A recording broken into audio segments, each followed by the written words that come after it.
Go. Hello, toy. What? Go. You're not supposed to say go when you say 3, 2, 1. Hello, Toy family.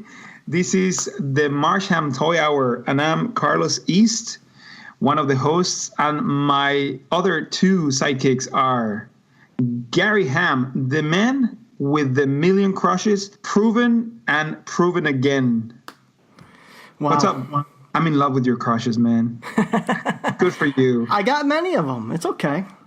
Who else is with us? All right, so our next host is, he kind of looks like the kind of guy that would work behind the counter at a bait and tackle shop, but he's also wearing the waterproof bibs in anticipation of taking you on a guided hovercraft tour of the swamplands. He's George Gaspar. Oh my God. Wow, that's what I look like? It depends. It depends which photo you look at and which year. Well, hold on. And also with us today, LA Weekly cover model, Chamaco. Oh, hello, Chamaco. How are you? You just had to present somebody, huh? Yeah, of course. Is that for real? Yeah. We went to the Daft Punk pop-up shop with my girlfriend Daniela and Ben, and we got in because of Chamaco. I mean, oh my gosh. My friends were there, like working, creating some of the pieces that they were selling, but they were being super strict because the line was super long. I got an email, showed them the email, but they were like, oh no, blah, blah, blah. So we were like, okay, let's go have breakfast. And then we go have breakfast. And then we get out, we're in front of the shop. And now we're like, let me take another photo of Chamaco there was like these neons with the robot helmets. And this super nice, fancy lady comes by and say, oh, wow, your dog is amazing. That's so funny. Let me take a photo. Did you guys already go inside? And we were like, no, we're just waiting for our friends to let us in because there's like madness. And they were like, come with me, honey. And she took us to the place. And it turned out that she was the wife of the attorney for the Maxfield store where the pop-up is. And she was the nicest lady. She spoke perfect Spanish. She studied high school in Mexico. And she was super nice. And so we got in because of Chamaco. I mean, we would have gotten in eventually, but Chamaco hooked it up. And then yesterday we were looking at the internet, and a photo of Chamaco came out in LA Weekly because of the event. So it was pretty cool. Chamaco's going places. And he's actually on the cover? Like maybe the online side of it? Yeah, it's the online. Still, that's pretty cool. It's pretty cool. It's pretty awesome. Wow, we have a celebrity on the show now. I know. He's just, I just need to get those checks. Where are those checks? Not for nothing, just for his food. That's it. That's all I need to buy for him. Well, it's been a couple of weeks since I've talked to you guys. Any big news in the toy world happened in the last couple of weeks? Yes, a lot of dissected. A dissected cat, a dissected Tasmanian devil, a dissected Daffy Duck, a dissected. How much do we got? There's so. Mighty Jax is going to hit it pretty hard. I actually like the cat though. I mean, the cat is funny. I like the cat. I don't mind the other stuff, but if it was the first releases that they would be coming out with, I'll be super psyched. But since I've been just looking at Dissected nonstop, it's a bit of they're gonna burn it to the ground and then dissect it. Desensitized to dissected is pretty much what's going on right now. Yeah. Is Jason Freeney sculpting all of this stuff, or are they just using his basic idea? That's a good question. Just licensing the idea from him, maybe? I don't know. I mean, Jason Freeney doesn't own dissection like the cat, but Jason Freeney is a bit of okay. I could get that in a hobby shop, those dissected animals. They already sell a shark. So what we should do is just go to those places where they already sell the old dissected stuff and put a Jason Freeney sticker on it, just to make sure. Tag it. Yeah, just tag it. Jason Freeney was here first. I wonder how he feels about all that. We should get him on one time and just ask him. I would love to talk to him because I think he makes really cool stuff. But it's one of those things that when you exposing something so much like even like the Kid Robot one and then the Jax one. It's like, come on, the same character. He's got to be tired of it by now. I mean, every artist gets tired of their shtick after a while. Yeah. So like he's got to be tired of it.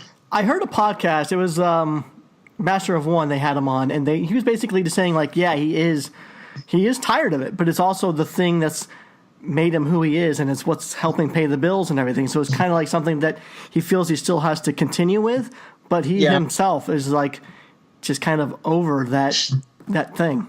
I completely understand. Like sometimes, I mean, and they're not bad pieces. Like they're really nice. No, they're cool. And just anyone who's just now discovering it, anyone who might be out of the designer toy scene or whatever, just now just happening to be a big Warner Brothers fan and discovering Dissected for the first time, it's super cool for them. But we've been seeing it for maybe 6 years, pretty hard. So pretty hard. I mean, I do like the Marvin the Martian. It used to be one of my favorite characters. And I see sketches for Adventure Time Dissected, and I see pictures for all these other things, that's like... So probably we have Dissected for 2017. My projection is that Dissected is going to keep on dominating the stock exchange, the Toy Talk stock exchange. Oh, yeah. No, I'll still invest in Freeney. I don't see that going away anytime soon. No. And I hope they don't drop the quality, because if they keep on going with the quality, it's fine. Yeah. All right, you guys want to do some leaks and sneak peeks? Let's do that. All right. Carlos, why don't you go first? So my friend Willie, it's a really good friend of mine, and he did this really cool sculpture of Immortan Joe. And it's also almost like a super deformed, like, like the Japanese make the characters and they just like squish them and make them super badass but cute at the same time. He had them at DesignerCon. You may have heard of DesignerCon. It's a convention that happens once a year in Pasadena. And you should go, man. You could make some money there. Man, but I think that joke's getting old. You're going to 5 Points. I thought you didn't do conventions. Oy. They're sending me out. Well, that's good. That's different. That's good. You can stay in my when you come to DesignerCon. If you come, you can stay at my place. Cool. You're more welcome to sleep with Chamaco. That's always been one of the holdbacks. Where am I going to crash? So that's good. Crash at my place. But my friend Willie Cow, he did a new sculpt that he's getting printed out. He's a digital sculptor, and it's a Predator, and it's pretty cool. He's pretty nice, keeping the line like the same proportions. So I think he's doing like a whole series. I already told him that he should do Alien and all these other characters, and I think he's going for it. And I think he's just selling the resin kit, so people can paint it. Some people have done like amazing renderings of the little sculpt. And I don't know if he has a store. I think you can just like send him a message on Instagram. His Instagram is Willie Digital Sculpting. Very straightforward. Willie, Willy. Cool. And pretty cool. I really dig it. Okay, I'll put a link to it in the show notes too. Whoa! I just checked. That's awesome. I just looked at it, and you know what's strange? Usually Predator stuff it's never appealed to me. I mean, I like the movie, but as far as toys and something, they've never appealed. This is awesome. This is like cute and just like you said, the form chubbiness, and it's kind of badass but still cute at the same time. No, this is rad. Awesome. Thanks for sharing. Yeah, absolutely. All right, George. What about you? I know you had a busy week. Did you have time to find something? I have not, but I'll just re-mention, because there's 5 days left on the Mythic Legions 2 action figures by the Four Horsemen on Kickstarter. They're well over 400,000 at the time of the recording, so it's definitely getting made. But we can open up stretch goals and extra figures if more people jump in. So I would say head over to Kickstarter, just type in Mythic Legions, and you can find it. Oh, nice. Yeah, nice. They're doing pretty well on that thing called Kickstarter. Oh, yeah, they're killing it with this stuff. All right, I guess let's kickstart my leaks and sneak peeks. And guys, today there was news drop that there's going to be a new Dunny series coming out But surprisingly, this is a licensed Batman 3-inch Dunny series. And there's also going to be 5-inch ones as well of a couple Batmans and a couple Jokers. And this, I think, it caught a lot of us off guard because, well, this is one of the biggest fears that a lot of us had when NECA was bought out by Kid Robot. We knew there was going to be licensing, but one of the biggest questions was, is Dunny ever going to get hit with licensing? Yeah. And I guess today we found out that's going to be happening. And for some reason, it just doesn't sit well. It's not that I don't like the designs. I like the designs, but for any other platform, I feel like opening up the Dunny to licenses it's just, I don't know, it feels sort of sacrilege. Like, the Dunny is very much a staple of the Kid Robot brand, and to this point, they've been like super protective of it. And for now, the Dunny to be licensed out, it sort of feels like it's been cheapened a little bit, and it feels like it hurts the integrity of what the Dunny originally stood for, which was, artist driven, artist based, art, just really devoted to the artist. So I knowing that this is going to hit the Dunny collectors hard, I went on the forums and I was reading what people were saying, and a lot of people were saying that, they kind of felt this was the beginning of the end of the Dunny, and this is a jump the shark moment. And I certainly don't think it's the end of the Dunny. Maybe a little bit of magic sort of feels a little depleted at the moment, but maybe these two worlds can coexist. I don't know, but it's not going to be the end of artist series by any means.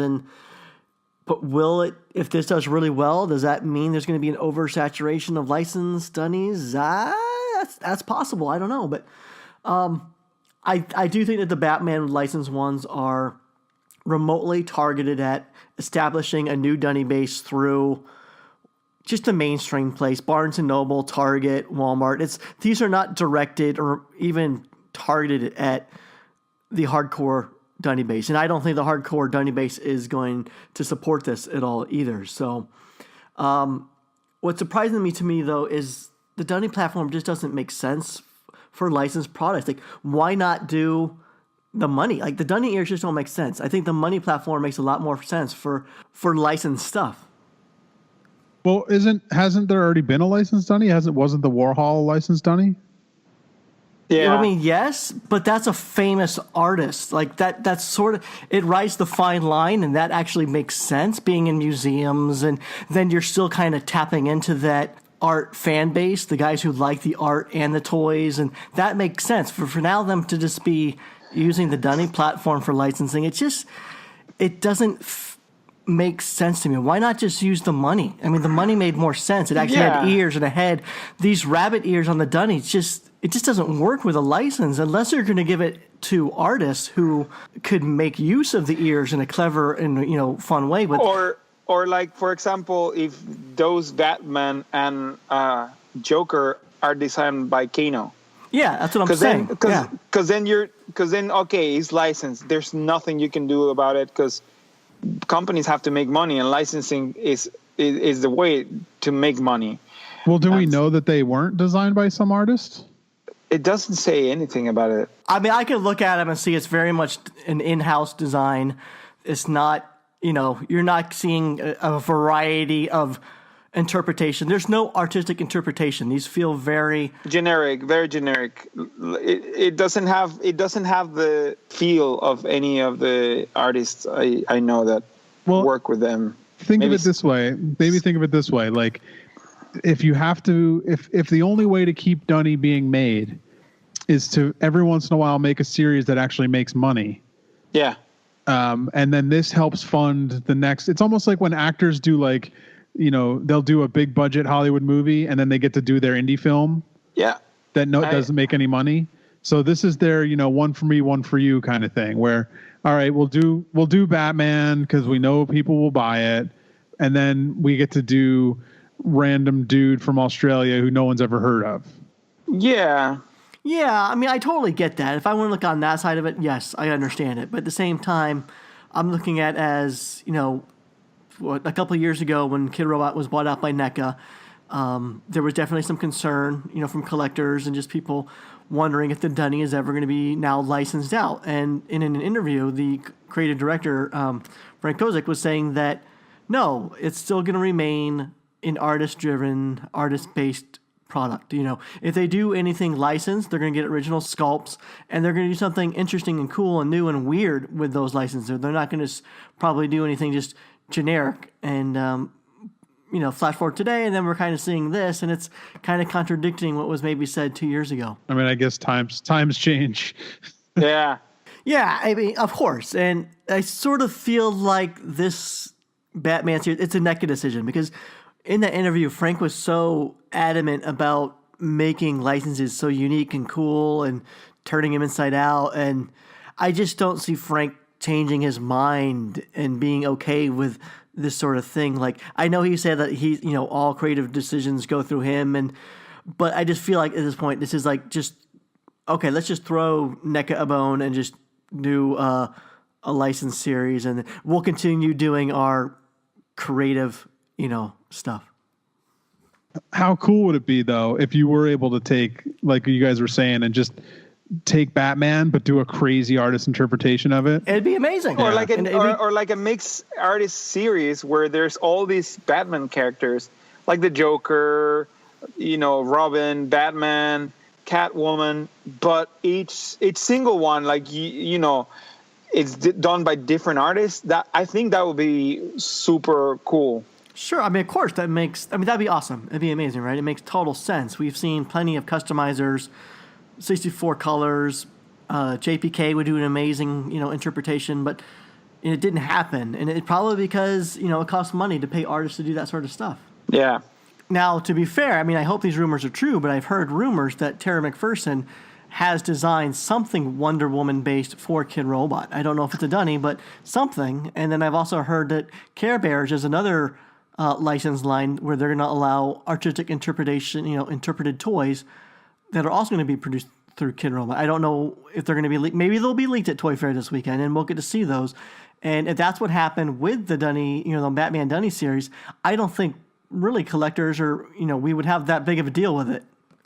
So they're just too generic and plain, is what the thing is. Yeah, they're not even for being on a Dunny. For being on a Dunny, put that on a Tricky, put it on a Money, put it on anything else, but at least or just do what they've done before, where they are using the Dunny body or the the proportions, and then just do the head. Like I think they did that with other licenses, like Adventure Time, or like they could do that. Like they could do an actual Batman head with the Dunny body, and it would be fine because the whole thing is the aesthetics of the Dunny's always been like designers, and now this is inevitable. But it would be awesome if it was like like I said, like a Batman by Kano. I would like to see that. Yeah, no, I think that'd be cool, and hopefully future licenses kind of lean more that direction. And I'm just hoping this Batman one and doesn't set the precedence for future licenses, and the landscape of Dunnies gets like completely changed, and the hardcore collecting Dunny crowd that's currently established gets affected. Nah, you don't think so? Nah, I don't think so. I think here's what's gonna happen. Like the example of the grandpa buying something for their grandson, and they see this funky toy, and they don't know what it is, right? And they buy it because it's Batman, and they know their grandkid likes Batman. But then, the grandkid looks into this figure, this platform, but then he discovers a bunch of other like weird, cool designs, and then that might be like the bridge that like gets the people to buy, like more people to get to know the Dunnies and get to buy, like George said, one for you, one for me. Like, they're making these to probably lure more crowds, like that only collect these kind of like licensed toys. But then they will see that there's like a ton of other like super awesome designs by super talented, like sometimes very obscure artists. Like that series that is coming out with the Wartslinger, who I'm talking about, J. Rue. the whole collection is super weird. I mean, it's awesome. I find it amazing, but I think that some people might find it like very kooky or I don't know, Halloweeny. And I think these kind of like as much as I don't like the design, it will help probably introduce the brand and the figure to other possible customers. Wow, you guys are pretty positive about it. So you don't you don't Oh, assimilate. hold on. Don't get me wrong. I won't buy any of these. No, not at all. They're horrible. I don't like them. Okay, but you guys were enabling it quite a bit. Like I thought maybe you would assimilate with the collectors a little bit more. I see the point. I see the point from a business standpoint. Yeah. Of why they want to do it. Yeah. But they're not for me. But like I said last time or at some point, I'm not a huge Dunny collector anyway, so this doesn't offend me in any way. Exactly. But I can understand why fans would be upset of Dunny, and I can understand why, from a business standpoint, it has to be done. So I mean, I could see both sides of it. Right. And the whole thing is like, there's nothing we can do. They're doing it. So either you make a fuss and get upset and go to the forums and troll, or just say like, okay, these might bring more people to the scene and introduce more people to these, and they will buy more. So that will make Kid Robot want to make more series, and that will give like more, work to artists. I'm less offended that it's Batman and like on a Dunny as I am to the fact that like, do we need more fucking blue and black Batman toys? No, they should have done. They need more. Yeah, like they could have done so. There's so many different awesome Batmans they could have done, and they just chose like I don't know. Oh, I'm sure the next incarnation of the series are going to be you're going to get the Ice Batman, the Battle Armor Batman. Enough with Batman. There's enough companies making Batman. We don't need more. It's like those. Is it still called Loyal Subjects? Those guys that do the mini He-Man and stuff. Like, do we need another version of fucking He-Man? We have Mattel He-Man. Yeah, we have so many of them. Do we need another version of Ninja Turtle? We have enough fucking Ninja Turtle toys. Like, let's get a new property going. Yeah. Yeah. Or maybe try to explore the more obscure characters, the ones that people like, but they don't get too much attention. Like, from the Turtles, like Baxter and the Gecko and like all these other ones that are super awesome, or Krang. Or bring in like for the Batman, like bring in the specific, like do Jim Lee's Batman and do that version. Right. Don't just do it. These are just generic Batmans, but generic Joker, generic like. I'm going to play something pretty funny for you guys. This is so I went back and listened to that interview, and this was funny. You know it when you hear it. Here we go. The materials, faster turnarounds, more support. They understand that Kid Robot needs to be left alone to do its own thing, and that's the deal. Like, Kid Robot is going to do its thing, and I'm going to go back to. There's going to be interesting licenses. And we're only going to do them if the licensor understands that, like, they have to let us turn the thing inside out and make it fucking weird and cool. Like, there's not going to be, like, putting a Batman face on that kind of shit. Like, we'll do licenses, but they're going to be... Did you hear it? Damn. Well, he literally just said there that there's not going to be a fucking Batman face thrown on something. Wow. Whoops. Whoopsie daisy. I mean, how long ago was this? And it was probably, hopeful. Okay, let me look at the date. Dude, that's dangerous because I'm sure I've said enough shit in the last 10 years on Toy Break that you could go back and you could probably go back every year and find me changing my mind on something. Yeah. And saying it the other way. Yeah. Oh, totally. I mean, I think it's hilarious because out of all the licenses in all the world, he said Batman. It is funny because he specifically said Batman. Batman, yeah. Well, maybe, you know what? Maybe he's been planning it. And it's like fuck you guys. I mean, and that's after listening to it. I mean, I've listened to it several times now, and the more I hear it, the more I think that this was not Frank's decision. I think he would have fought against it to some degree. And I just feel like at some point, NECA said, "Come on, let's license out the Dunny," and I don't know. And here we are today, licensed Dunnies. Yeah.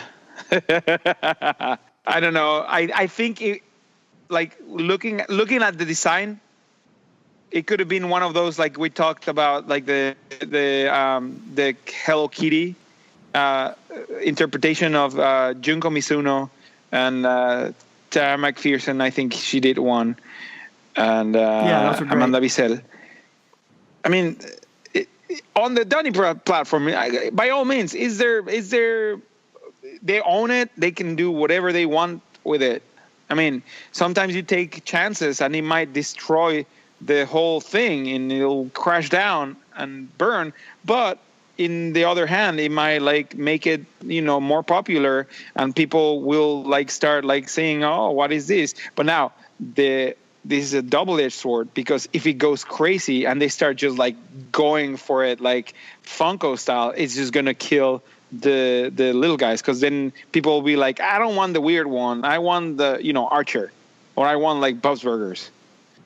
You know what I mean? Like, okay, let me ask you this. So like a 5-inch Funko Pop is what a Batman is $10, and these Batman Dunnies, the 3-inch ones, they're going to be $12. Do you think that something licensed at that size? I mean, I would have to assume, being a licensed product, they're probably going to make more in quantity than, say, their artist series. Like, wouldn't you think that the price? So maybe they can get the cost down to 10. What do you think that you need to get the cost down a little bit more to get, Joe Barnes and Noble, to sell it, to take a chance on these, because you're not tapping into that art toy crowd who we're all a little more accustomed to paying just a little bit more for these limited edition things. And I just don't think the general public is ready for a $12, $15 blind box. But maybe I'm wrong, but I know when I go to Target, most of the blind box stuff is around $5. But that's the other thing. Like, there's all these people already doing those customs. Like. Well, the thing on Spanky Stokes says that they're 5-inch Dunny. Do we know that they're going to be on a 3-inch Dunny? Keep scrolling down. Oh, okay. Oh, the 5-inch Dunny is going to be 45, and the 3 is going to be 12 and something. So scroll down and you'll see the series. It looks like there's probably 15. Okay. I just saw it. I just think we have to sit and wait. I mean, come on, the Jared Leto Joker is like, oh, dude. I mean, I would have loved to see like the original Batman, like the old school one. I don't know. People have their own. They have their own. I'm not a huge fan. I mean, I like it, but like you said, like they're probably What is that penguin? That looks terrible. Is there a penguin? So I don't see a penguin. I just see 2 Batmans and 2. No, keep scrolling down. You didn't scroll all the way down. Oh, yeah. Oh, I see. Oh God, no. And you know what? The heads are weird. Like, they're not like Dunny heads. They're like, they have the Dunny ears, but they have like a weird, different, shape. Yeah. It looked like a. What were those that we talk about? The Titan? Mighty Mugs. Mugs. No, Mighty Mugs. These look like Mighty Mug heads. You remember the Mighty Mug? Dunny ears. I mean, do these ears serve any purpose to you? No, not at all. Just so you can call them a Dunny. Like I said, they could have just grabbed the body and do like a generic, humanoid skull. But the heads are different proportion than the standard Dunny, right? It looks like they've got maybe some sculpted jaw lines and whatnot. Yeah. Yeah. It's interesting.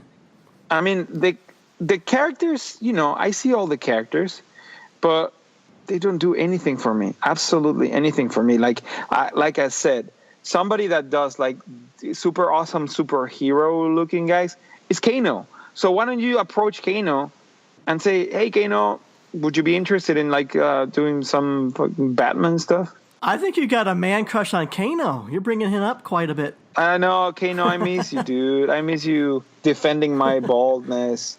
Well, remember, like it could also be that they might not have had the option to do it. They might not have been allowed. I don't know. It's interesting. And it says here at the bottom of the Spanky Stokes post that expect some peaks at Toy Fair this weekend. So maybe we'll actually get to see some 3D versions and not just these 2D versions. So Drum rolls, man. I want to see what's up. Dude, the Nickelodeon set they have up for pre-order is pretty freaking awesome too, though. Yeah, now those are pretty cool, but those are completely unique. That's how I think they should have gone. Yeah. Kid Robot? It's on Marsham Toys website. Oh, okay. Dude, they got Og Little Monsters in there. Oh, really? Yeah. Nice. That's cool. Oh, I see which one. Oh, Ren and Stimpy, dude. So here, like, this is something I like because they did like a, Dunny-esque body, but then each single character have their own like signature head shape. Yeah, I love the Ren and Stimpy ones and the Real Monsters one. I love the Real Monsters. I'm excited. I love, that's such a cool, like, Iki. Oh my God, it looks amazing. I don't see Oblina. And even Powdered Toast Man is there. Like, that's a cool set. That's a cool set of figures right there. That's a cool set. Like, I wish they would have done Oblina so you have the three of them. Yeah. But, you got, like, Rocco. I mean, oh my God, this is cool. No, they're super cool. I mean, Kid Robot is doing a really good job. The Mad Balls really fit and suited their brand, and if they're going to be doing Care Bears, that's awesome, especially if they're doing artistic interpretations and doing a more obscure licenses like the Real Monsters and the Nickelodeon. That's awesome. Batman, All right, let's move on. All right, let's take a brief commercial break. We have some awesome sponsors on the Marsham Toy Hour. First up is printsonwood.com. So if you're an artist or a photographer and you ever want to do something pretty unique with your work, check out printsonwood.com. They offer a wide variety of services. Your photography or art will look amazing on their sustainable wood. And they can also do some pretty nice services like CC cutting around unique shapes around your artwork. So check them out, printsonwood.com. And we also have 3dretro.com. They'll take care of you and all your designer toy needs. If you're in the Southern California area, they also have a brick and mortar location set up in Glendale, California. It's gorgeous. Be sure to stop in. And we have StrangeCatToys.com. We were talking about the Nickelodeon and Batman pre-orders. They're up on StrangeCat Toys. So if those are something you want, head on over to StrangeCat Toys, pre-order those toys, and be sure to use the promo code MARSHAM at checkout to receive 10% off your order. And again, if we love our sponsors and if you like listening to the show, just please give our sponsors a look. All right, guys, we got another call this week. And I don't think this one's not just for George this week. Good. Stop asking me to hate stuff. I love everything. I'm a lover, not a hater. All right, here we go. I'm going to hit play. Hi again. So this week's question is actually not just for George, but for all of you guys. But it is a follow-up on something you guys talked about last time. So you talk about having two types of collectors, those who like the toys and those who like the art. And I'm curious what logic you guys have, or what kind of tendencies you guys have when it comes to pin collecting, because it's clearly not a toy. So are you more into pins that are toy inspired, or just those kind of ironic hipster pins, or more art based pins? So how do you collect those? And this also ties back to your discussion on the latest Kid Robot pins from last time. So I'm hoping you could answer that. Thanks. I think we're slowly becoming the Marsham Pin Hour. But we're trying to do the pennant hour, man. We have to keep them pushing on those pennants. Yeah, no, we'll push it when it comes out. A couple more weeks. So how do you guys feel about that question? He's basically, kind of referring to what was said a couple episodes when we were talking about, George was mentioning that he kind of saw that there's being two kinds of collectors. Ones that kind of mainly want to collect the art, and ones that are more into toys. So what are your tendencies when you collect pins? I guess I could see people, like, I bet you there are people who just collect pins for the art of it because they put those big, cork boards together, like the thing that you're giving away on the show. Eventually. I think that there are probably people who buy pins to like put it in a display. But I think the nice thing about pins is it's not like, it's an accessory. It's not really a toy versus art where you're leaving something on a shelf and never touching it or playing with it. Yeah. It's meant to be an accessory for wearing out. So I bet you most of the time people are buying it with the eye of, is it going to look good when I wear it out, as opposed to just, is it going to look good sitting on a shelf? or can I play with it? I agree. I don't know. I bet you, though, there's people who just buy stuff that don't ever wear them. There's plenty of pins that I've bought that I have never had a chance to wear yet. Yeah, or some people don't want them to get damaged or whatever. I mean, personally, I like the images. I mean, right now, I feel like people are just doing too many of those, like Simpsons, and like when they started coming out, like I don't know, like the funny, like the Pokemon, but with the Simpsons characters, they were really funny. But now everybody's doing so many. So when I buy pins, it's just about how good it looks, you know, because some pins are just really, really poorly made, and it doesn't have to be necessarily the fault of the designer. Sometimes the factories are like, shitty factories. But yeah, like George said, some people just want to make them like the little corks, like the one that you're gonna give away, with like the wooden thingies, like just for display, So I don't think, like when the caller was saying, like if we buy them because they're like a toy, like inspired. I mean, I don't think that the pins is like, you can make a pin of a Dunny, but it's still a pin. So it's like, you like the shape of the Dunny, that's fine. Doesn't necessarily has to be like, okay, you like the one based on a painting and the one based on a toy.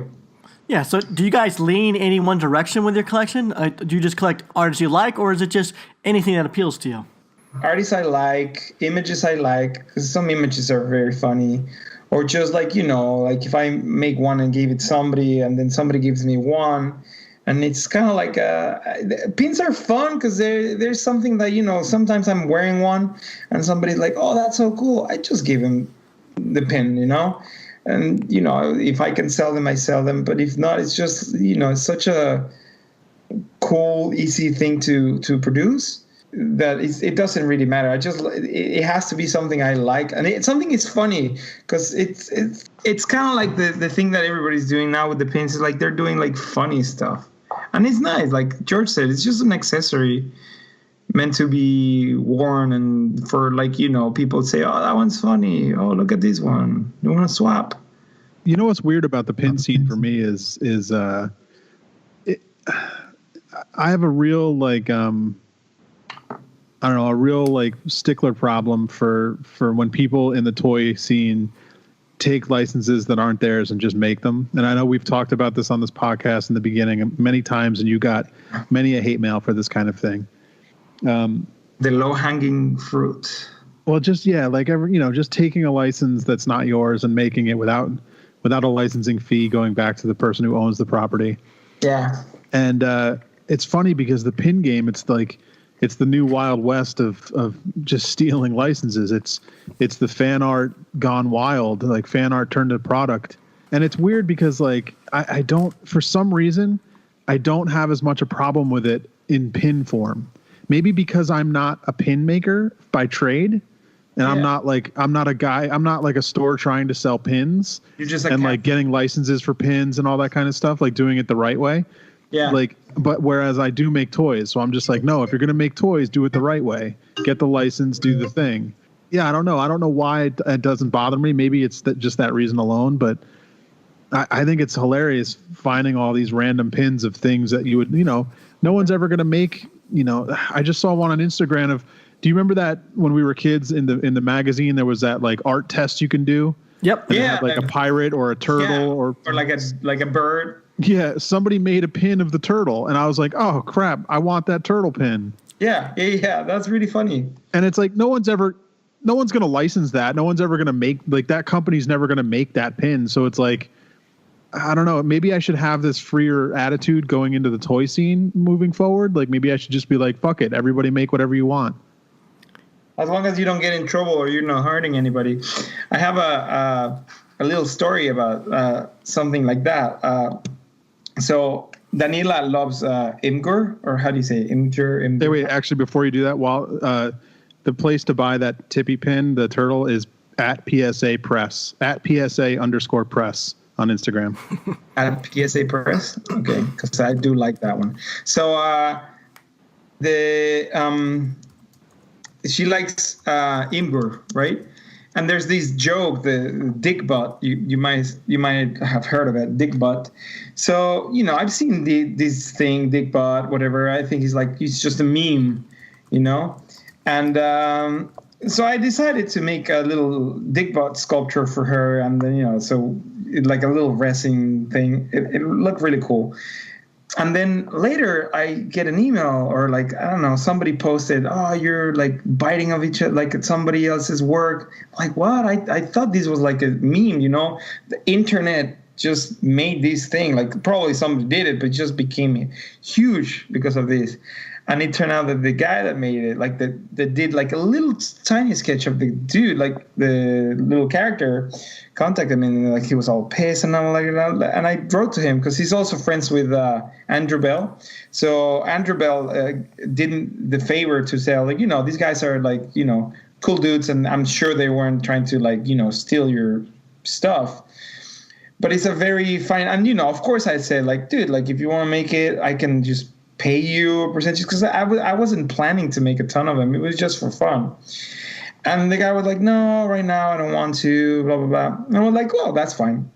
But then later, I see in Shapeways where you can print stuff, there's all these people just printing these dick butts left, right, and center, And I think sometimes you cannot contain the internet, and then sometimes you have to just let it be and let it live.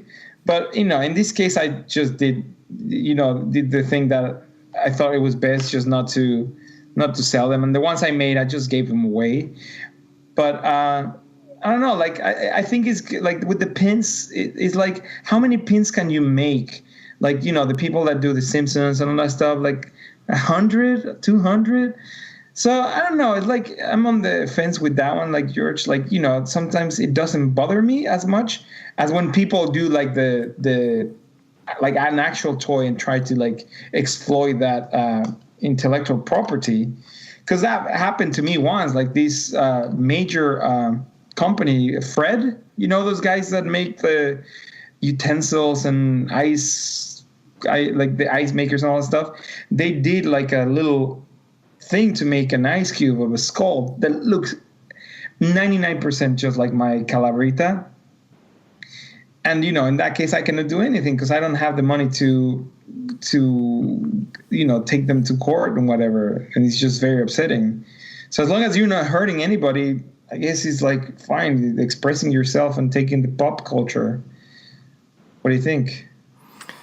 I mean, it's never okay to do that at all. I mean, it shouldn't, the way it hurts you.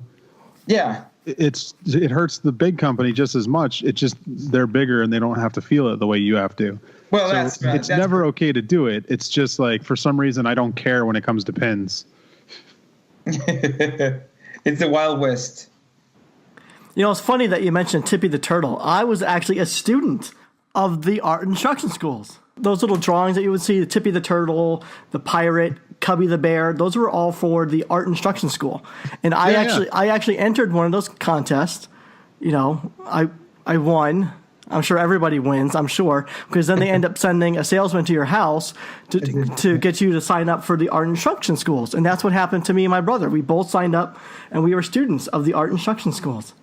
That's pretty cool. What a lot of people don't know is that Charles Schultz, the artist of Peanuts, he was one of the instructors there. Whoa, really? Yeah. So Charlie Brown, Linus, there was a character named Frida. They were all based off of some of his coworkers at the Art Institute. Really? Yeah. Yeah. Mort Walker. He was actually he was one of the instructors there too. But Schultz was actually in high school, and his mother saw one of those art instruction tests to take, and Schultz took it, and he won, a chance to take the $170 course. He took it, and then he ended up being a instructor there. Wow, that's pretty cool story. A lot of good artists came out of that, or at least were either instructors or ended up taking the course. So, and I mean, that's pretty much all of my schooling came from this. Are you serious? I didn't have any like real schooling. Cool. So they sent us like these binders full of, lessons on oil painting and landscape and perspective and lettering and animal drawing and all these courses. And then every week you would do the course. I would mail in my artwork. An instructor would mark it up. Then they would mail it back to me with all their notes and their trace overs and whatnot. And that's how I learned. That's where I got all my art training, because I didn't ever went to like a college or anything to do any art schooling. So it's just funny that you mentioned Tippy the Turtle, because that's really the only art schooling I ever had was from the art instruction schools. Which one did you draw to get in? I think it was Cubby the Bear. Damn it, not Tippy the Turtle? Come on. Not Tippy. Tippy the Turtle's the best, man. Sorry. I think I've drawn them all, though. I think even when I was like 6, I remember drawing the pirate. I remember drawing Tippy. But I think the one that I submitted that they actually contacted my parents was Cubby the Bear. Well, just so you know, while you told that story, I ordered the Tippy the Turtle pen. I'm looking at it, and it's really cool because it's super simple, and it's pretty cool. Carlos, you need to make the pirate or the bear. I think there was a donkey too, wasn't there? There's a mouse named Tiny. I vaguely remember that. I can't believe you actually did it. I always wanted to do it. I always wanted to draw it and send it in. Dude, that's amazing. I had the best dad. He was so supportive. Anything that we wanted, whether it was when we got into skateboarding, he made us every ramp under the sun, from 8-foot half pipes to 4-foot half pipes to every launch ramp to grinding rails to, and then, we were also drawing. And so he went out and bought, this is one sad story, but my dad thought Greg and I would be really into airbrushing. So he had a huge compressor he worked on auto mechanics or auto body work. So he had a humongous compressor out in the garage, but he fished hoses through the house into our bedroom, through the walls to go into our bedroom. So we each had an airbrush set up in our bedrooms, and we could just go out in the garage and turn on the compressor, and we were good to go. That's the best. He did all of that work, but neither one of us ever took to airbrush. Like, we may have played with it once or twice, but we never did anything with it after that. But we did do the art instruction school, and I don't know if my art career became because of that, but I know my dad took a chance. Like, I remember the day the salesman came to the house, and my dad talked to him, and I think they started with me, and then they signed Greg up later, and we didn't have a lot of money. It was an expensive course, but my dad took a chance on it, and I don't know. Maybe that's why I'm an artist today, because he signed us up for that course. I don't know.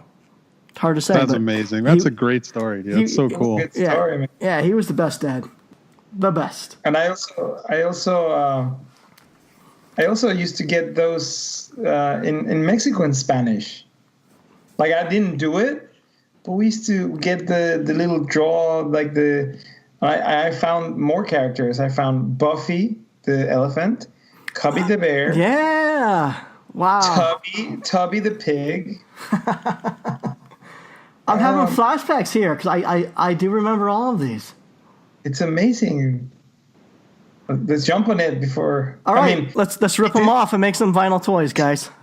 No, like pins. You gave them enough money already. It's time to make some back. Yeah, dude. It was a lot of money. I don't remember how much, but it was in the thousands. But it was a lot. It was like a 2-year course too. I mean, I think it was like upwards in the 20s as far as lessons and courses that we took. And I do remember it took about a year and a half to 2 years to just go through all the courses. The mail? They just mailed stuff to you and they mailed it back? Yep, all through the mail. And I still have those binders too. It was something I'll, generational. I'll pass it down to my kids when they get old enough to understand the lessons and whatnot. Do you know who the instructor was that was grading you or anything? Yeah, that would be awesome if it was like, not offhand. I mean, this was 25 years ago, but I still have all the binders, so I can look up, who my instructors were, who graded my homework and whatnot.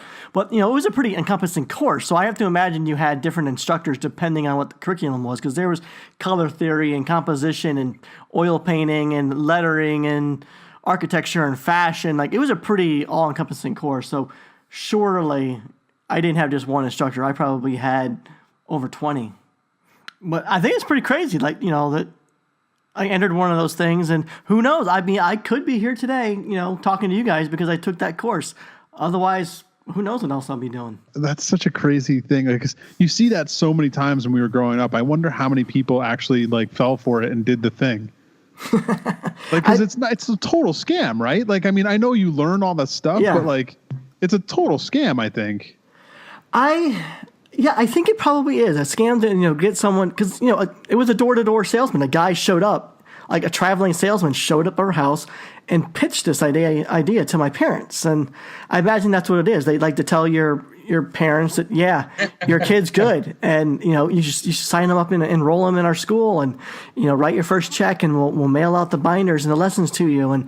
But I don't know. I like to imagine that they just don't take anybody too. Like if they see someone just did a terrible job and didn't even come close to drawing Tippy at all, like, would they contact those parents to try to enroll them?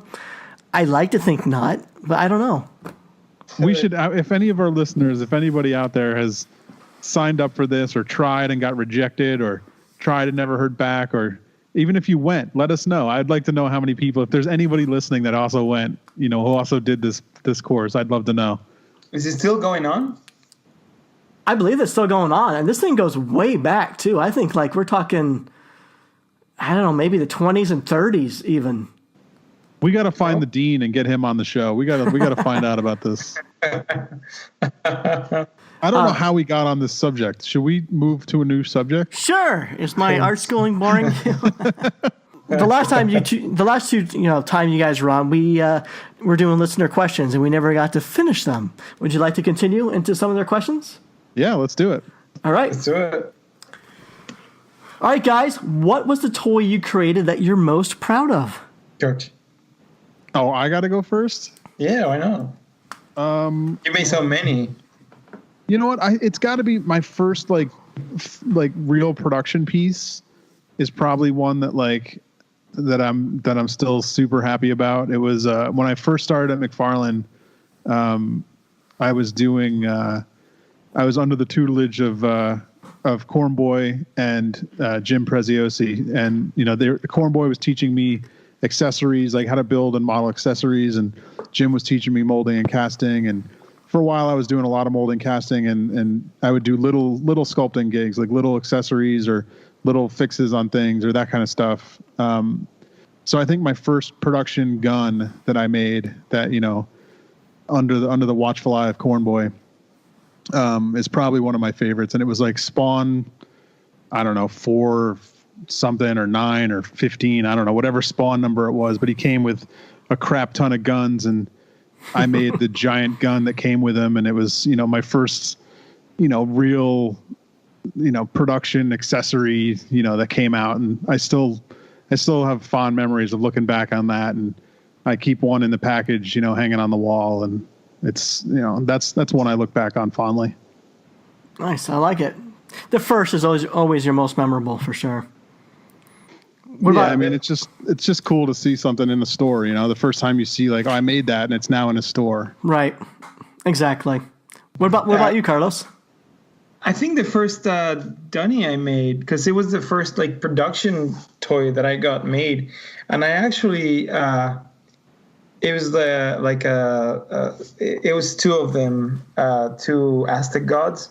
One of them was the feather snake with the mask, and I sculpted the mask, and so you could take it off. Because when I was a little kid, I had a thing with toys with helmets and masks and all these things. Like the Lando Calrissian with the little helmet, or all those toys that you could do those kind of accessories always drove me crazy. I love them.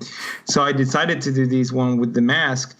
And I just grabbed the Dunny. I sculpted the mask on top of the Dunny, sent it over to Kid Robot. And I remember I did such a crazy packaging. I did I made it look like an actual artifact, the packaging. I did all these sketches with coffee and tea, so they will look old. Probably they didn't give a shit and they just tossed it to the side. But I did the mask, right? So when I get the toy, is the first time that I was able to see it like without the mask, because I have like done a design of a snake skull underneath. It was such a cool feeling to be able to like play with it, like, you know, take it off, figure out how they like broke it down in the factory, how they did it. And I think it was really, really exciting. It's like, you know, the moment that you get that first, like, you know, copy of the thing you made, like, it's what gets you hooked on making toys and making things in general, you know? Yeah. Getting that like final produced thing. Because when you're painting or when you're sculpting, it's, I don't know, it doesn't have the same effect. Like, you're proud of your work. You can say, oh, it looks badass, it looks super cool. But when you're working on something and you send it somewhere and they make a ton of it and you get it back and you get the actual final piece, it's amazing.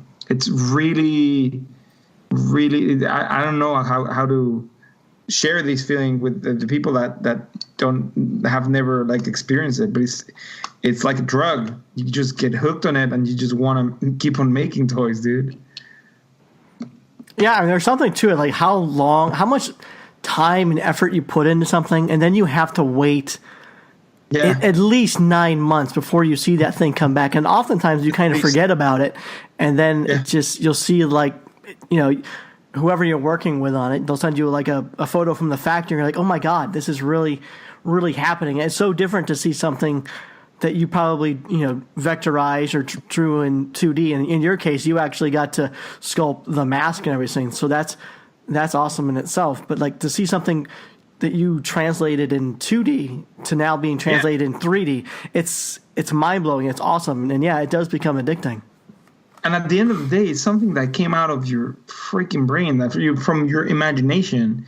And what was saying, George was saying a couple shows ago, is the only way to take it out. Like, making these things, these toys, is the only way we have to like keep on taking it out, because otherwise it's just, you know, somebody will take that idea, you know, from the idea pool of ideas. And I've seen it happen. Like, I've seen, you know, one time I had this idea to do like a figure with a sneaker head, because I used to collect like sneakers and stuff like that. So I was like, oh, I'll make a sneaker head. And I have the sketches and all that stuff. And somebody like years after did like a resin thing. And I was like, dude, that was my idea. But you know what? Like, I just didn't act on it. Like, and somebody else like took it from the universe. That's one of the things that sometimes I stress about. Sometimes when I'm invited to like a custom show or something, I don't know, this is just my over paranoid mind, but I always think that the idea that I have, someone else is going to have it too, and I have to beat them to it. I don't know if all artists probably aren't that way, but that's just my paranoid mind. Like, I remember doing something for Blammo Toys, and it was their, I can't think of which one it was, but the more gunslinger one. And, I just thought everyone was going to have the exact same idea. And that's just me being silly, because that was not the case at all. And there was like over, I think, 50 artists doing the piece, and not one did anything remotely close to what I did. So I don't know. I'll cut that out because that was boring. It wasn't boring. Keep it in. What about you? What was your... I hate questions like this, because that's like asking a parent to tell you who their, you know, your favorite kid is. And you just... it's tough to pick favorites, but if I had to, I would probably go back to what you guys say. Your very first one, for me, it was Carrot Shake Jake. That was the very first toy I ever designed. That was the very first self-production I ever did. That was the first toy that ever went out, you know, to stores and distribution, and first of your things on Toy Break. Exactly. I mean, it was the first of everything, and you always remember your first. And I still look at that design today, and I still think it's solid. There was still not one thing I would change about that design. And I'm usually the kind of person that looks at something and I'll see something that I don't like anymore, but that design still holds up for me. And I don't know if that's just because it was my first, but I'm going to say Carrot Shake Jake. Yeah, go for that one. That's good. All right, what was ooh, this is a tough one. Biggest accomplishment and greatest failures. Biggest accomplishment, I think for me is being able to follow through like a whole project, from conception to production to, retail. Like when you see stuff being sold in all these outlets, like in all these places, it's pretty cool because you literally do not know who is going to end up having that thing that came out of your brain to be in their collection, to be, in their lives, and failure, I think like we all commit, like we all fail sometimes. And the most important thing I try to do every time something fails, like since I started doing this, is that try to pay very close attention, more even so than the success. Pay very close attention to the failures, because you can learn more from failure than from success, because success is all good, all positive, but failure makes you sit back and observe what happened, like what went wrong. It's not always bad, like when something goes wrong, because some people have done some amazing work out of like happy mistakes, like you weren't intended to do something and you discovered by something that failed, that if you mix this and that, it makes this awesome thing, so I think like I cannot pinpoint a specific failure, but I can just leave that thought about like failure, just pay close attention to it and learn from it, because it's more it's a learning tool. Yeah, I would say. That's good. What about you, George? Oh, that's a really tough one. I was trying to think, so I missed everything that Carlos just said because I knew you were going to come to me, and I was trying to think of what to say. It's okay, George. So I'm going to have to listen to this back on the podcast when it comes out next Monday. But oh God, I don't know. I guess maybe running October Toys, for 12 years. That was probably. I mean, I'd have to say that's probably the biggest success. Being able to do that. Yeah. And failure, I don't know. That's a hard one. I mean, there's, you have ups and downs all the time doing this kind of stuff. Yeah, I don't know. I don't know that I would, because I try not to think about that kind of stuff, I guess. I mean, some of the failures that hurt the most are like, when you finish a sculpture and you're molding it and your fucking figure floats and you open the tank the next morning and you see the top of your figure at the top of the silicone and you're like, well, that sucks, because now you got to dig it out and no, because then you got to find it in the middle. It's not attached to anything anymore. Well, that's true. That's true. That's the worst part about making block molds. Yeah. That kind of failure happens all the time, though. So I don't know. I'm sure I'm forgetting something important, But you learn, because then you're like, oh, next time I'm not just gonna super glue it or double tape it. I'll screw the thing. Like you. Yeah, exactly. You try and learn from it. But yeah, I don't know. I'm sure as soon as we hang up, I'll think of something and I'll be like, I should have said that. That happens every episode. I can think of something now. Like sometimes when you do something like a design, or and you think, oh man, this is gonna kill it. This is so cool. I'm so passionate about it, and you put it out there, and it doesn't catch up. Like people don't pay attention to it, or maybe you built up too much hype and then showed it too much, and then people are already desensitized to the thing. So that could be another one. Like, I remember I did this series of customs. I did like these wrestlers, and the first ones went really well, but the second one, I mean, they were amazing. You could take the mask off. It had like all this detail, all this crazy detail. But I don't know. For some reason, it took me. I mean, I ended up like selling them all, but it took me very, very long time. And I thought, oh well, like I don't know, like, and I didn't see it necessarily as a failure, but I was just like, you know, a lesson that sometimes you gotta, I don't know, like, don't get carried away with, I don't know, like with the hype and all that stuff. It's just like, Yeah. you never know what's gonna stick. I mean, what people are gonna like. No. And that's the problem with the toy world. It's just changing all the time. When you think you have the formula, boom, something else comes up and things change, and then you're like, oh hell, I have to like reinvent myself all the time. Yeah.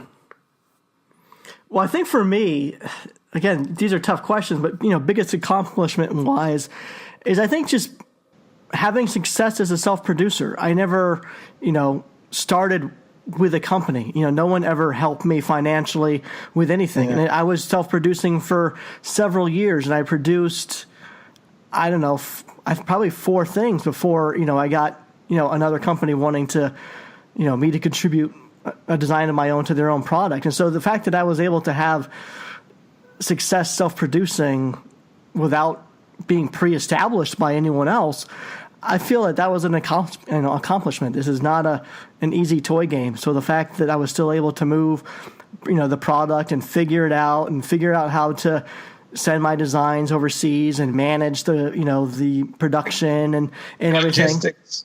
Yeah, exactly. So having self-production success, biggest accomplishment. Like as far as failure, man, I don't really think there's any particular failure, but sure, there's been disappointments.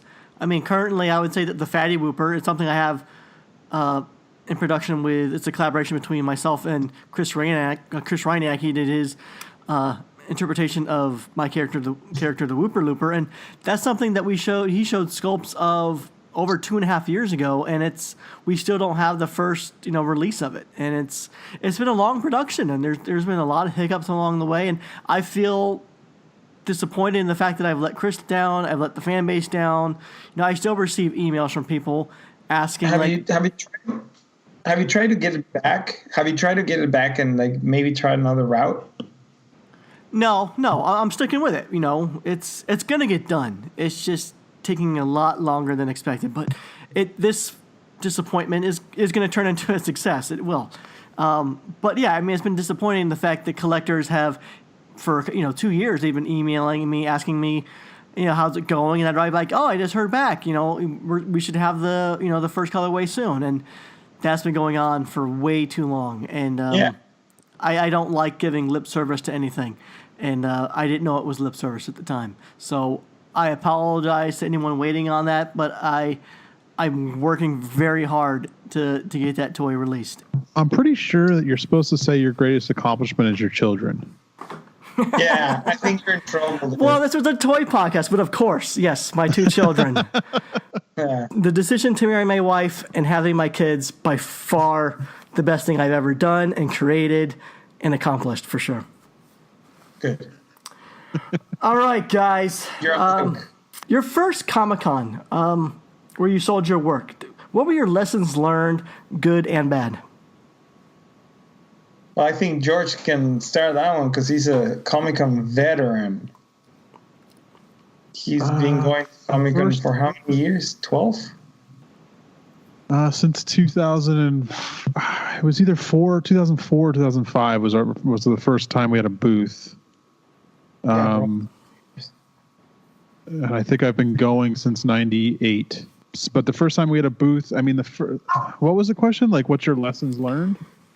Yeah, from doing conventions over the years, like really your first one. Do you remember like what lessons were impactful? Like how did it not meet your expectations? Did you go in thinking you would sell a lot and you didn't sell enough, or did you not bring enough product? Stuff like that. What did you learn from your first convention experience? I think on the first one we didn't have really anything. The stuff wasn't ready yet, so we shipped in a blank, and then we just did customs there at the booth and stuff like that. So it was, we didn't really have enough product. We didn't plan ahead far enough to get the product there in time. and that was a bummer. But then I generally bring too much stuff because I'm not one of those like in demand. October Toys isn't one of those in demand companies. We're not like people aren't lining up at 6 a.m. to go get our stuff because we generally make everything that we make for a convention we make available online as well, because I hate when you can't get stuff just because you're not there, because most people can't afford to go to Comic-Con. So it always bothered me when like people would make it exclusive for just the show. So because we did that, we never had a big rush. We never had to worry about that kind of stuff. So we always ended up bringing too much stuff. I think the biggest lesson for your body is bring water and bring those pads that you can get for your garage. Those little they're gray with fake steel plating on it. Bring those pads to every convention you ever go to. Just bring 2 or 3, depending on how many people you're going to have standing in your booth with you. Everybody just stand on one instead of standing on the cement for 4 days. And your back will thank you. Your knees will thank you. Your feet will thank you. That's the biggest thing. I agree on all those points, especially the bringing too much product, because coming from out of state, I'm not going back home, just to restock up, so like my very first convention was San Diego Comic-Con, and you hear there's, 100,000 attendees. You're like, oh my gosh. So I was initially, my first 2 years, I think I was renting these gigantic cargo vans from some rental place that were just humongous. And I'm just filling these things up with my first, maquette was a Sinful Lady. And I must have brought 200 of them. And, really, 30 would have been enough. And I think that's the thing is, don't go in there expecting 100,000 people are going to be interested in your work. That's just not how it works. The conventions are full of tons of competition. A lot of people, only bring so much money. So you're competing with everybody else there. So, what else? It's not really an issue anymore, but the first convention I did, it was pretty much very much a cash in hand sort of situation. But now with this, the card readers and square readers and all this other stuff, you can take credit cards very easily. But, the first 4 years of doing conventions, you didn't want to price anything too high where someone, just couldn't go to an ATM and just, easily buy something. Speaking of, bringing too much product, you don't need to put all of that product out on the table. Leave some mystery to the walkers by, because if they only see 1 or 2 sitting on your table, they might think those are the last 2, and that's going to make them more eager to buy it. My first couple conventions, I would just put everything on the front table, and people would see how much stock I have left, and there's no danger of that selling out anytime soon. So I can come back and get that on Sunday. So don't show your whole hand. Keep some stuff under the table. And so going over the course of the years, I initially started bringing too much stuff, but over the course of the years, I kind of learned what quantity I really needed to bring. And by the last 2 or 3 conventions, come the last day of the convention, I hardly had anything to sell. And unfortunately, a lot of the stuff did sell out, say on 2 days before the convention even ended. And in those cases, what I did was I would keep 1 remaining product, so I still had something to show. But anyone who showed interest, I said, hey, here's what I'll do for you. I still have some stock at home. Write down your address, pay for it now, and I will ship it to you for free. So you don't have to lug that on a plane or lug it home or worry about carrying around this convention. That takes a lot of stress away from a buyer. And when I get home, I just ship it to them, and they have it within 5 days. And a lot of people took me up on that. That's a good idea. That's a really good idea. Oh, and another thing, keep a lot of antibacterial lotion, keep your hands clean, and also be friendly and engaging for anyone that comes into your booth. You can't, no one's going to want to come to your booth if you look like the kind of person that can't be approached. So be friendly and engaging, and a lot of times just that little bit of friendliness can turn into a sale. Not a big sale, but sometimes, someone might buy your $10 item just because you were nice to them. Out of the conversation that you had with them. Yeah. I completely agree. All right, let's make this our last question. If you could travel back in the past, what advice would you give yourself? do it. Just do it. Just do it. But that is before Nike came out. So, you just become the creator of Nike. I don't know. It's one of those things that you start thinking about, okay, how much would change from a simple, from a simple thing that you would tell yourself.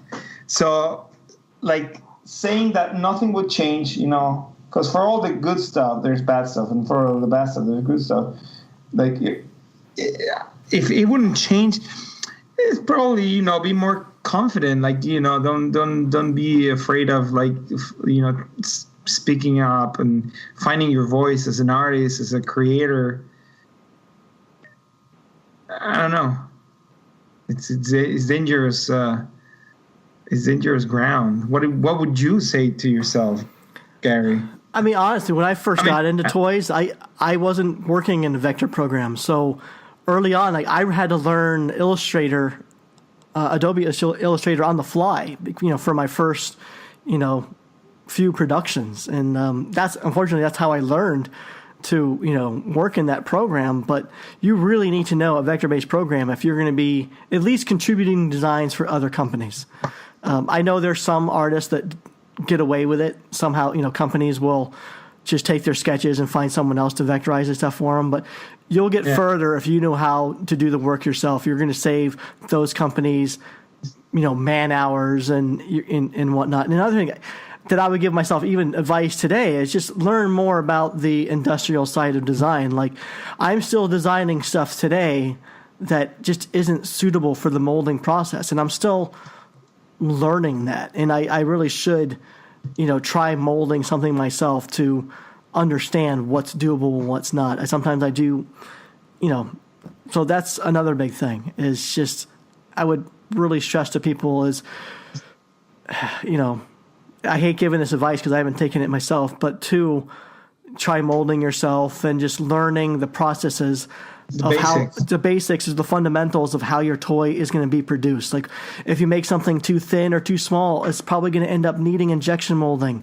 What is rotocasting and how big, what's the minimum size, where to save costs and all that stuff. And it's really important as a designer to know those things. And it's funny because George and I were talking about that today, about how important it is to know at least how to make molds, or how the basic of this toy making thing, because then that way you can make more solid toys that are not gonna fall, because the balanced, the balancing of the figure and all these things that people don't think, they're like, oh, I just want to make this cool toy and I'm going to make it.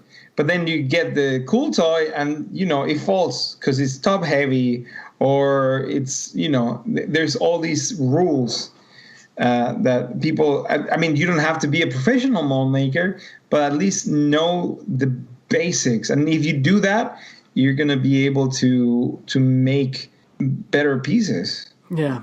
I mean, like, just this week, I was designing something that was really for a one-part mold, but I would just, my designs were, to really do what I was trying to achieve, would at least be a minimum of a two-part mold by my understanding.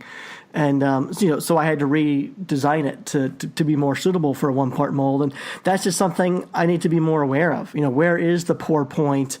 Is it going to be a rotocasted, or is it going to be a box mold, or, that sort of stuff? And I would say, as anyone who's looking to get into this either independently or be submitting their designs for toy companies, it's important to know these steps and the programs that are used by these companies. And another thing you could do is ask. Some people don't want to divulge the ways things are done, but there are some people that like helping mentor or guide, up-and-coming artists and up-and-coming sculptors or toy makers. There's people that like doing that. I'm one of those people. I'm not going to give you like all my secrets that have taken me years to develop, but the basics what primer is good to use in which situations, etc., etc. It's like, the information is there. And it's just about, if people have the questions, just ask the questions. Because sometimes, and that's probably something I would advise myself, like, don't be afraid to ask questions. People are afraid. We're taught that, if you ask a question in class, everybody's going to make fun of you because you're being exposed. And, like, instead of being afraid of, like, that, just ask the questions. And if somebody's willing to help you or point you the right direction, that is going to be what takes you to the next step, in your journey to make whatever you're doing. It's just asking the questions. Yeah, just never be too proud to reach out for help. Exactly. Cool. Any advice from you, George? Don't do it. I would have told myself to take some business classes.